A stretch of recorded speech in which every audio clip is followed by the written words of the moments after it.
Hey, good afternoon, everyone, or morning, depending on where you are in the world, or evening, I guess, for some. I'm Richard Byrne, and you're here for day three, the second presentation in day three of the Practical EdTech Creativity Conference. In this session coming up, we have Art Spencer, who's going to be talking about Makey Makey and Makey Makey to create assistive technology, something he's been doing with fourth, fifth, and eighth graders for the last few years. Art is a middle school librarian, and I'm really looking forward to it because it's something I want to learn about as well, learn more about as well. Before I turn it over to Art, just a few quick housekeeping things. Number one, everything you see is being recorded, and the recordings will be available on my YouTube channel as well as on Practical Ed Tech later today or tomorrow, probably later this week. So you can, if you can step away if you need to, and get yourself a cup of coffee, or in my case, a can of seltzer, whatever it is you need to do, you can do that. And the other thing I want to point out, there is a Q&A panel there in GoToWebinar. For most people, it'll be in the bottom right corner of your screen. Some of you may see it in the bottom left corner, but either way, there's a GoToWebinar Q&A panel. Please take advantage of that. Put in any questions that you have, and I'll make sure that Art answers them before the end of the webinar. So I think that handles all of the housekeeping. Without too much else to say, I'm going to turn it over to Art, and he's going to take it away as soon as I make him the presenter, which should be happening right now. It'll be a little bit of a change in screens. Here, Art. There we go.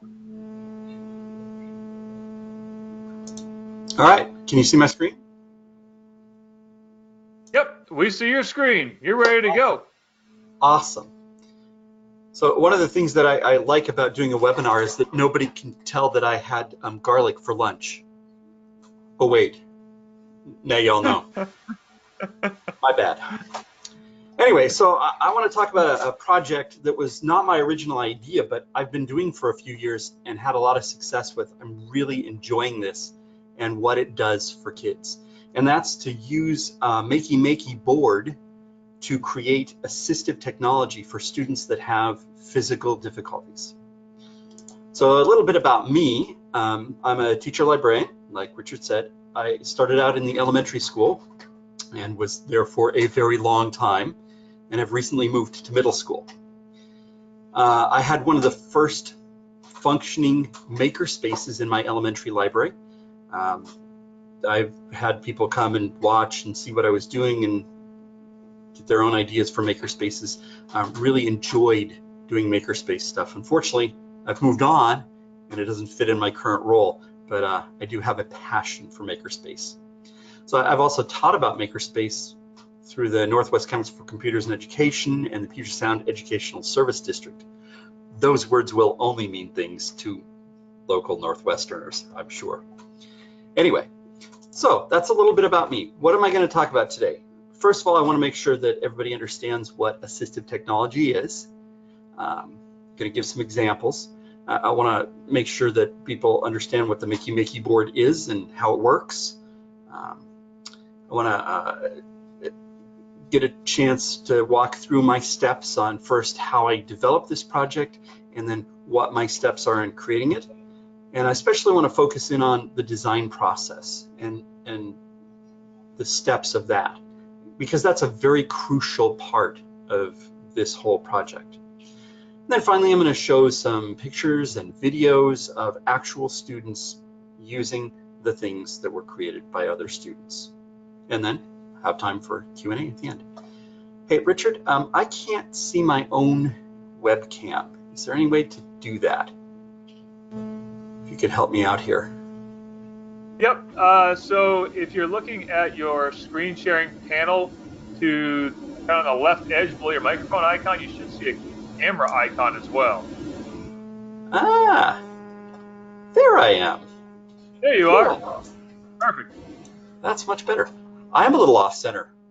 There, much better. Thank you. All right, so first of all, what is assistive technology? What do we mean by assistive technology? So that's any device any machine, anything that helps people who have a disability to overcome that disability. So some examples are, whoop, I'm ahead of myself already, a hearing aid. That's an assistive device. It helps someone who does not hear fully be able to hear. Text-to-speech devices help as well. In the IDEA, it's defined as any item, piece of equipment that can increase, maintain, or improve the functional capabilities of children with disabilities. Okay, but it does not include things that are implanted. So surgical things are not included. But these are some great examples of assistive technology. And if you go to your special needs department in your school district, you will find they have a lot of different devices that do different things for different students that help them. Well, a lot of those devices are really expensive. And one of the most common devices is a switch. Basically, it acts just like a mouse, a giant mouse. You push the button to activate the mouse. But someone who can't use their fingers to operate a mouse, they can still push this giant button. Now, that giant button costs at a minimum $65. It's the cheapest I've seen. But I can create one, and I can tailor it and customize it for the student using the Makey Makey instead of having to buy an assistive device like this one. Okay. All right, so what is a Makey Makey? Now, Makey Makeys are boards. Using this board, it kind of emulates a keyboard or a mouse. So this board will do the same things that a keyboard and mouse does. Now, I have to apologize. The best video I could find that kind of showed off the functionality of the Makey Makey was kind of an advertising video, but it does really show what the Makey Makey does. So I'm going to play this video, and like I said, it is kind of advertising, but it does show a lot of the different things that a Makey Makey can do.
Hi, I'm Jay. And I'm Eric. We're graduate students at MIT Media Lab. We have a dream that everyone is an inventor. So we created Makey Makey to let you invent just by alligator clipping. Alligator clips stuff like bananas to your Makey Makey. When you touch the banana, your computer just thinks you're touching the keyboard. The front has arrow keys, spacebar, and mouse left click. When you're ready for more, flip the Makey Makey over and you've got more keyboard keys and support for the mouse. You can even use the board like an Arduino when you are ready. No programming, no breadboarding. You don't even have to install software. Just plug it in USB. Order your Makey Makey today and start changing how the world works.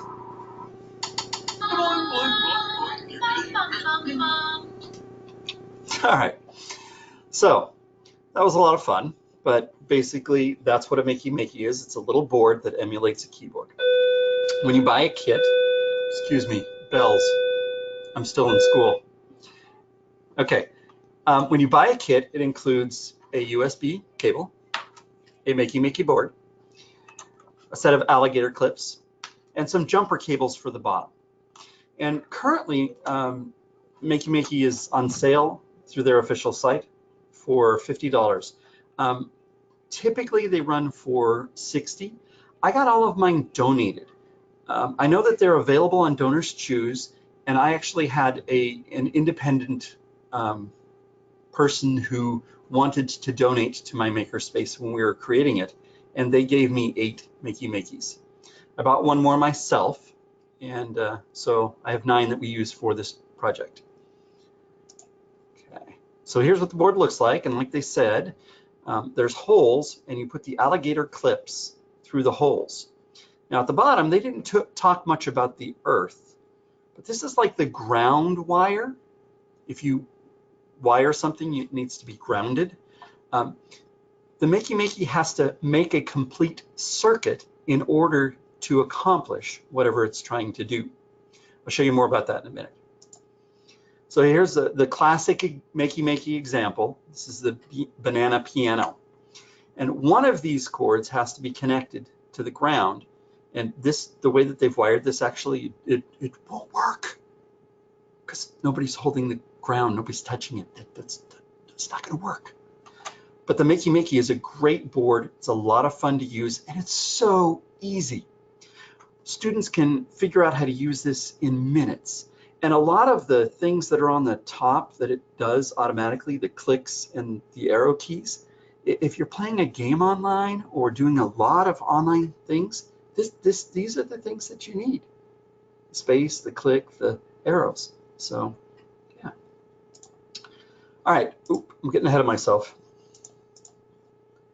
So this is the Makey Makey. I want to show you how to use it. So here's the Makey Makey board, and I plug it in by USB. And when I do that, you're going to see a light come on the back. At least I hope you'll see the light. I'm going to plug in the board. Plug in the Makey Makey. Now my side, all of these lights lit up, but you can see a red light there. And what I do is I alligator clip to the board, like so. And then I put one on the earth or ground. Now, if I take these two, anytime they touch, it will act as if the space bar is pressed. So I'm going to take these two, go to my document, and anytime they touch, it's like the space bar. Anything that conducts electricity can be used to bridge these two also, including you. So I'm going to hold this end, and then I'm going to tap this. And when I do, I complete a circuit. I complete the circuit, and I am making the Makey Makey press the space bar. So lots of different things can be used to bridge that. Besides people, you can use conductive clay. And I have had mixed results with making my own conductive clay. What I found with making my own conductive clay is it works great the first time. And then after that, it tapers off and eventually stops working. I've also read that homemade conductive clay has to have a lot of salt content, which is a good thing because then you don't have students trying to eat it. But I just haven't had a lot of luck making my own conductive clay. So I've always bought some. You can find it on Amazon fairly cheaply. You can get a decent sized tub, about yay big, for $10. So aluminum foil is a big part of what we use in our project. So aluminum foil does conduct electricity. You saw in the video graphite. There are some graphites, not every pencil will work, but some graphites will conduct electricity. Let's see what else. Water will conduct electricity. You'll see some of our examples used sponges, and they just needed to be damp. They didn't even need to be wet, just a little bit damp, and they'll work. So, but anything that conducts electricity will work, will activate the Makey Makey. Okay, so where did I get the idea for this? So after I had these 8 Makey Makeys donated to me, I wanted to know how to use them. I could figure out what to do with them myself, but what would I do with students with them?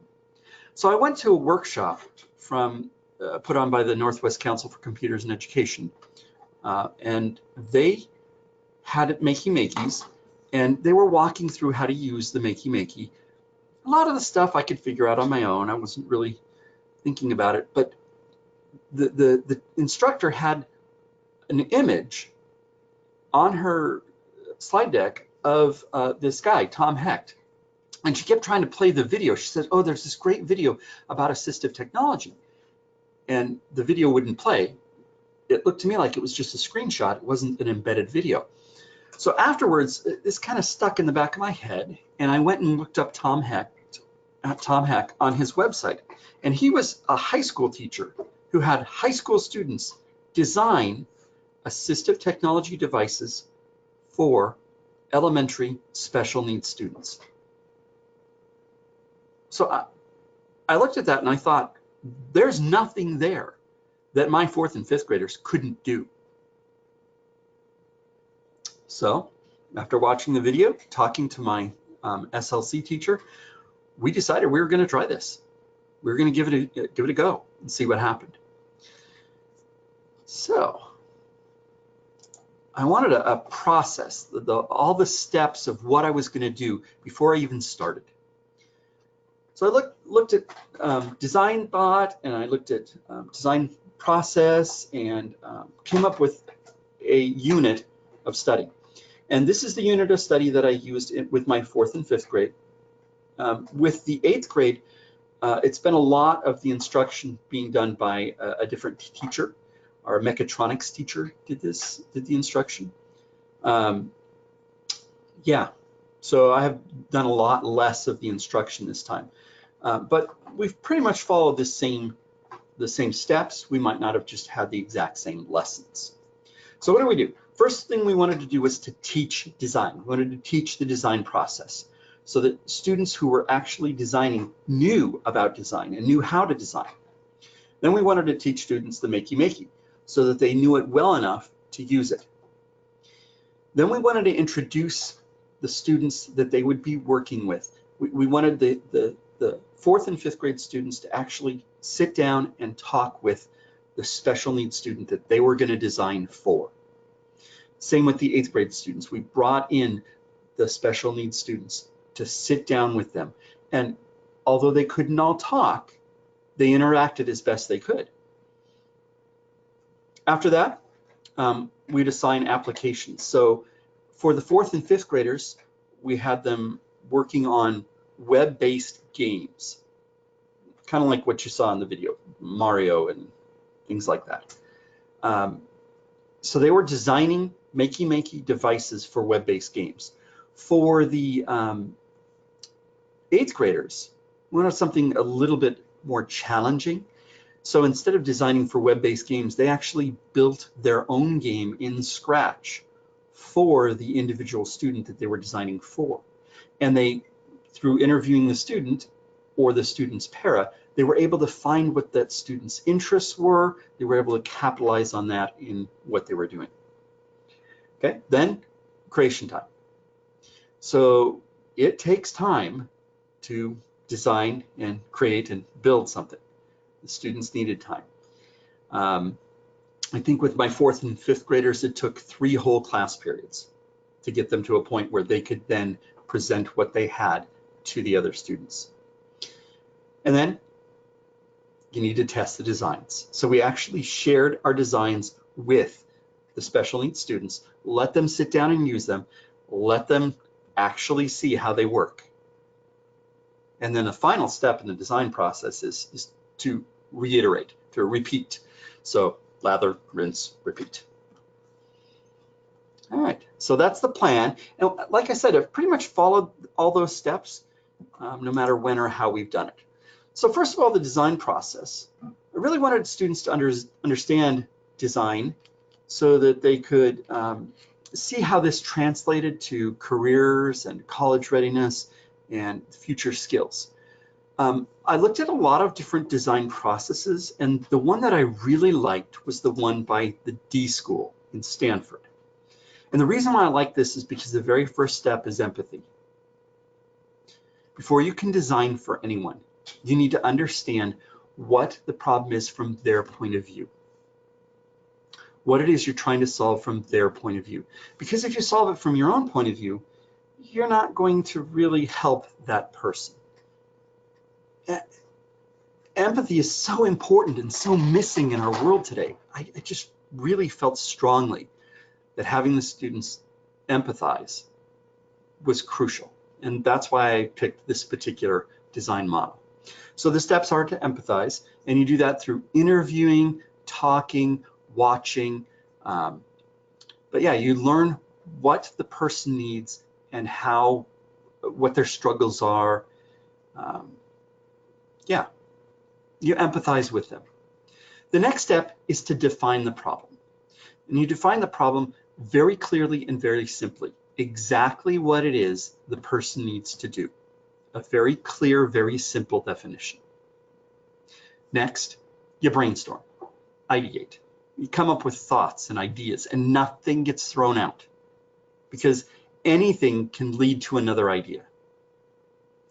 So next, you actually build a thing. You build a prototype or a sample of what it is you're creating. And then finally, you actually test it. You give it to the person, you have them try it, see what happens. And then if you have to, you go back to ideation and you come up with new ideas. And this cycle repeats over and over again until you have the best product you can, or device or creation. Okay. Now I know that there's a lot of controversy over the design model. A lot of people are saying it's overused and misunderstood, but I have found that these steps, these 5 steps, especially if you rephrase them in kid-friendly language, are very understandable to students at any level. All right, moving right along. So you could actually participate, well, you could have participated in a design project of your own that would teach you the design process. The D School had something called the virtual crash course in design thinking, and you couldn't do it alone. Because empathy is part of the process, you would have had to have actually grabbed a partner to do this with. Unfortunately, they've pulled it down because they're revamping it. They're making a newer, more modern creation. This was several years old, and I wish they would have left it up while they were continuing to create a new one, because it is great, great material. So they also have a lot of design lessons. I didn't really care for the design lessons in the D School. I just felt like for my 4th and 5th graders, the design lessons that the D School had would have taken too much away from this project. It would have become their focus. Plus, we had limited time with me being a teacher librarian. I had very limited time with the students. So instead, I found this lesson on PBS Learning. It's design and build a tangle-free headphone holder. And so I simplified the lesson a lot, and I still showed a couple of videos because the Rough Ruffman video is awesome, especially when it talks about prototypes and testing and going back and redoing things. There's a great video at the end of this lesson that shows this process happening in the Rough Ruffman show. But this lesson I taught to all my 4th and 5th grade students, and I had them design for me. And I would let the whole class interview me so that they all had the same information going in. And even having the same information going in, they made radically different things. One of the things that you have to know about me to design a headphone holder for me is that I hate carrying things in my pocket. So some of the best ones actually included like belt clips or ways to hook it on to pants or other things, put it on my backpack. But some of the best were like, this is one of the ones that was my favorite. And the reason why I like this so much was because it was so simple. In the lesson, you give the students a fixed set of materials. A rubber band was one of those things, and this group came up with a very simple design of a headphone wrap with a single rubber band. So I don't know if they got that from somewhere else. They assured me they didn't, but I just thought that was brilliant. And I loved it. So every group came up with a different headphone wrap design for me. Now, if I were to teach this lesson today, I'm not sure how it would go over.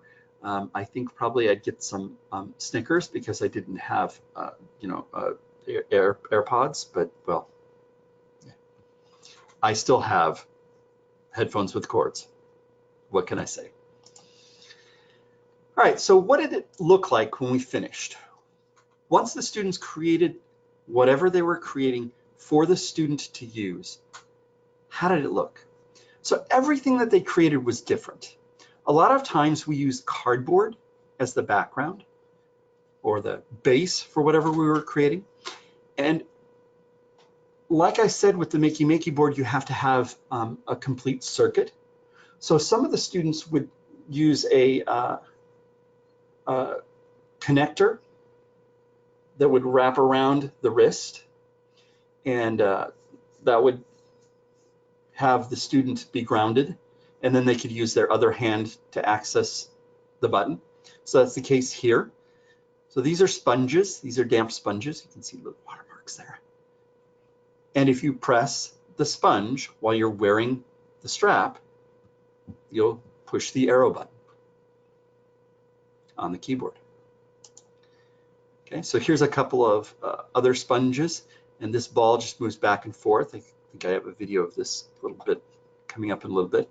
And I got the little scratch guy here because I wanted to remember that this was designed by an 8th grade student in Scratch. So this particular student really likes to play with balls. And so they designed this floating ball game where they can move it back and forth, kind of like Pong, old school. So pretty much though the ball only floated in the screen. But what a great thing. This student has some physical disabilities, some physical limitations that would make just pressing the arrow keys really difficult for him. May not look like it, but he's having much more success than he would under any other situation. So it looks like this group used a strap as well.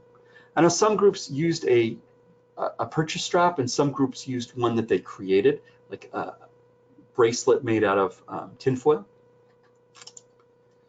So the ground one on here is on this side, and then the action one is on this side. These are bananas, and you turn the banana, and then the character goes and tries to catch the bananas. So yeah, I like the fact that they incorporated bananas in a banana game. Very clever, I thought. So this student is really fond of Pokemon. So they designed this Pokeball where if you touch different parts of it, different things happen. So. All right, this is another view of that same one with the sponges. And you notice, let me go back. You notice we're using Chromebooks. Makey Makey board works on a PC, Chromebook, Mac, anything that has a keyboard attached, it will work with. Okay, this is conductive clay, and this group had actually a finger cap that they used for their ground wire. And so the student put the finger cap over his finger and then touched the clay, and then it did whatever they were doing, whatever it was supposed to do. So they have 2 arrows here, one going each way, and then a big button in the middle. Okay. All right. Here's another view of a different sponge setup. This one has some of the components underneath. They ran the wire under some cardboard so that it would be out of the way of the student. And then they put the Makey Makey in a case on the top. So this is an 8th grade example. So I think they 3D printed the case. All right. You can see some of the underneath workings. So they tried to hide the wires as much as they could. This is a 4th grade example. This was created by 4th graders, and this is just tin foil. And then this has the tin foil strap. So this is a video. Play this.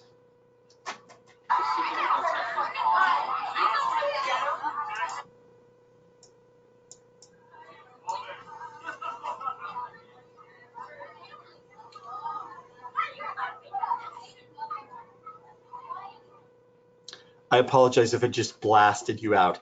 It's very loud in the room when we share our devices. There's a lot of excitement.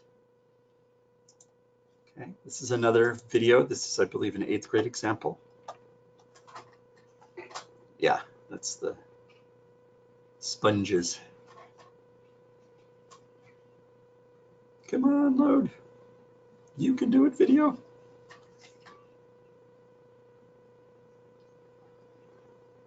Or not. All right, so like I said, the student was using the sponges and using his full hands to be able to make the make the ball go back and forth. Okay. All right, let me go on. That doesn't seem to be loading. So lessons learned. What did I learn from this project? First of all, I hate to say this, but elementary students are a lot more creative than middle school students. The middle school students, they all had in their mind that what they were making was a controller. And so their initial designs all looked like controllers. Not sure why, but that was kind of where they were at. This particular class was a class full of boys, so that might have been a factor. Not sure. But the elementary students thought way more outside the box. They thought more grander, bigger ideas. But the middle school students could create more complex devices than the elementary students. The elementary students had very simple switches. This particular project really gelled our school in ways that it would not have otherwise come together. You had students with special needs interacting with students who were in the mainstream, and the students would say hello to each other in the halls. They would greet each other.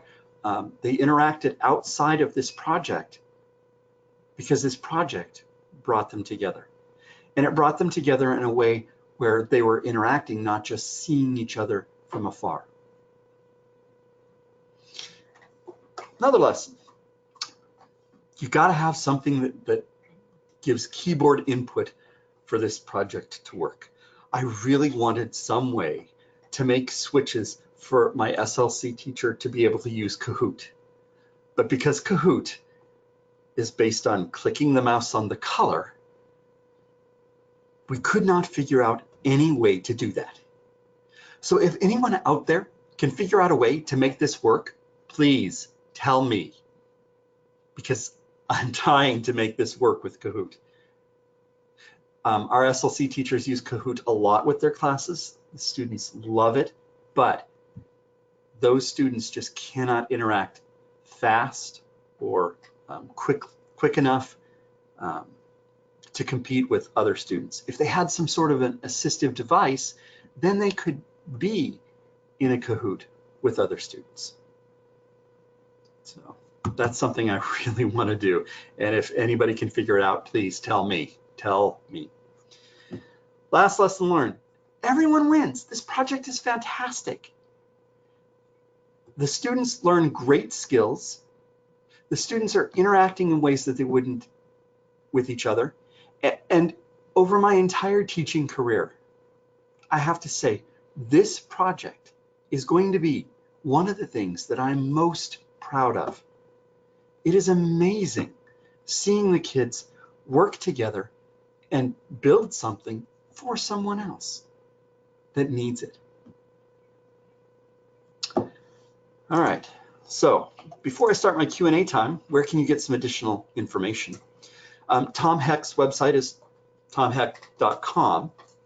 I recommend you take a look at his TEDx talk, or even look for him on YouTube, because he has a longer video of his high school students doing this. And that was my real inspiration, was seeing his students working with special needs students. MakeyMakey.com, besides selling the boards, they also have a lot of ideas on how to use a Makey Makey in a classroom, how to use it educationally. They have something called Makey Makey Labs, where if you are a Makey Makey teacher, you can share your projects that you're doing with the world. The D School at Stanford, that's the link to the main page for the D School. Their K-12 lab is kind of off of that page a little bit, but like I said, since they're revamping their materials, I was hesitant to share that. I have the link here for the lesson plan that I used, but if you search PBS and then design a tangle-free headphone holder, you will find it. Yeah. So it was a great lesson, really an integral part of my teaching of that unit.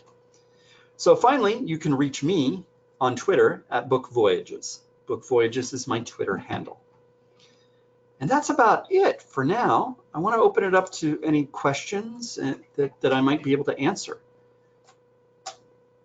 So, Art, there was a question about where do you get all your stuff?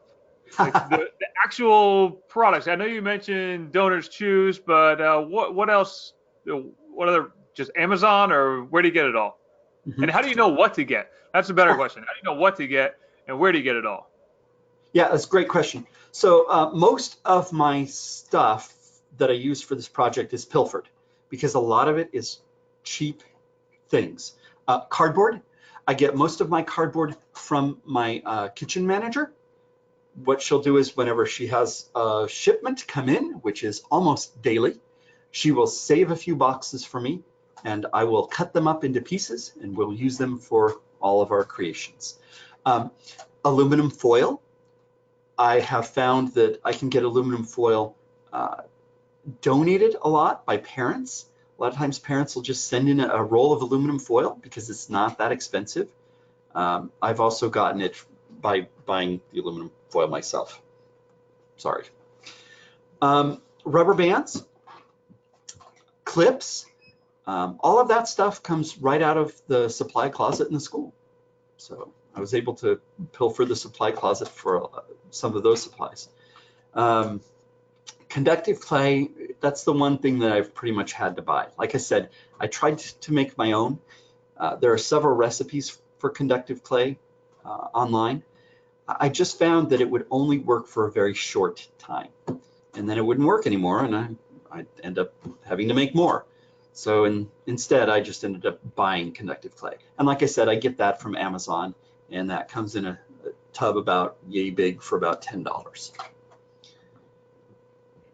think I covered everything.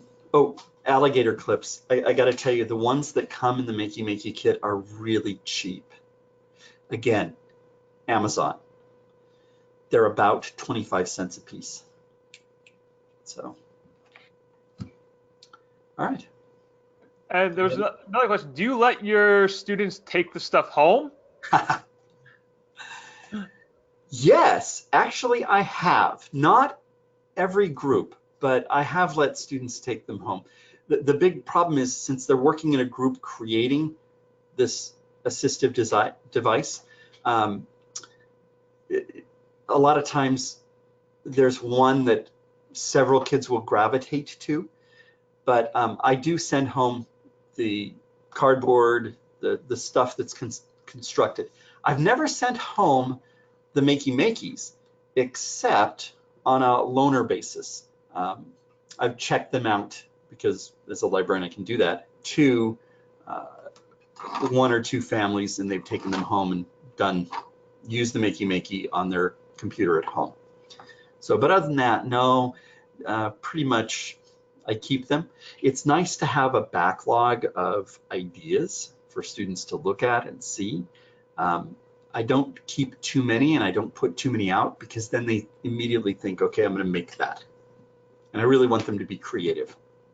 So yes, I have sent them home, but rarely and only on a temporary basis. It does sound like a great thing you could recommend to parents try at home. I know a lot of times, I just answered an email from a parent about this, actually, one of my freshman students. What can I do at home to keep them engaged during Christmas vacation? Seems like it'd be a great thing to do there, right? Because it's relatively affordable and a lot of the materials we already have kicking around. Is that right? Yeah, totally. Totally. And this is a full Makey Makey board, but they have one that doesn't have a USB cable and it's kind of more like a dongle. And that one's like half of the price of this one. So it's certainly affordable. Awesome. So can you put up your contact slide one more time for folks who have questions or anyone who is watching the recording of this? Again, if you're here during the live session, the recording will be available probably tomorrow at the rate that I'm going right now. Just got a lot of things going on. It'll probably be available tomorrow, but you can reach out to Art to get more information or just bounce ideas. And of course, follow them on, follow your social media accounts. So there we go. Thank you, Art. I really appreciate it, and I hope everyone has some new ideas about what they can do, and at least everyone knows what Makey Makey is now. It's one of those cool terms. Like you hear it, and you're like, oh yeah, I should know about Makey Makey, and then we don't always follow up on it. So it's great to hear that and see it in action. So thank you so much. And thank you to your school for letting you use your space right now for this webinar. Thank you everyone for attending. Thanks, Art. Have a great night. You too. Bye, Richard.